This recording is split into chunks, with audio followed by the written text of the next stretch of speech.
माँ का हृदय जैसा कोमल, माँ तुम ऐसी होती हो। विमल बहुत परेशान था।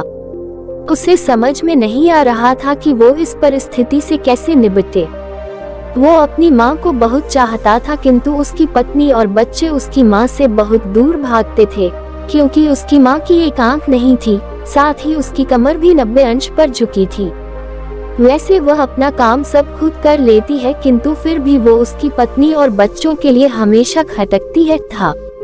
तामनी बेटा, इतने सालों तक संघर्ष करके बेटे को प्रशासनिक अधिकारी बनाने वाली इस संघर्षशील औरत की तुम लोगों ने यह दशा कर दी। तुम्हें ईश्वर कभी माफ नहीं करेगा। डॉक्टर रमेश की आंखों से अश्रु जलधारा बह रही थी।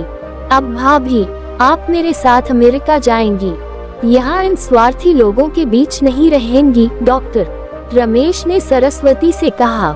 विमल को तो काटो तो खून नहीं था। डॉक्टर रमेश जो उसके चाचा थे, उन्होंने जो राज बताया, उसके बाद तो विमल को यही लग रहा था कि उससे ज्यादा पापी इंसान इस दुनिया में कोई और है ही नहीं। वो दौड़ता गया और माँ सरस्वती के कदमों से लिपट गया। माँ, मेरा अपराध अक्षम्य है।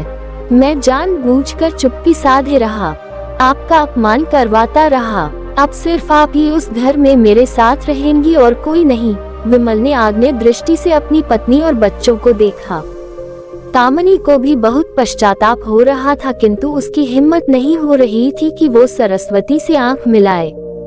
सरस्वती ने कामनी की मन स्थिति को समझकर उसको पुचकारते हुए अपने पास बुलाया और विमल को डांटते हुए कहा, खबरदार, जो मेरी बहू को मुझसे अलग करने की कोशिश की तो तुझे ही घर से बाहर निकाल दूंगी।